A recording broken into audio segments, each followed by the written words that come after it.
basehan ang sukat ng edad sa taglay na kaalaman ng isang tao. Paminsan-minsan kasi, may ilan sa atin ang dumadanas ng mga mahihirap na bagay sa kanilang murang edad.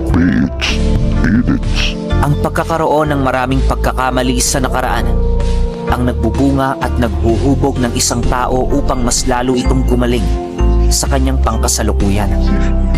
Dahil sa mga pagkakamaling yun, kung kaya't nagagawa niyang mangibabaw sa larangang kanyang tinatahak.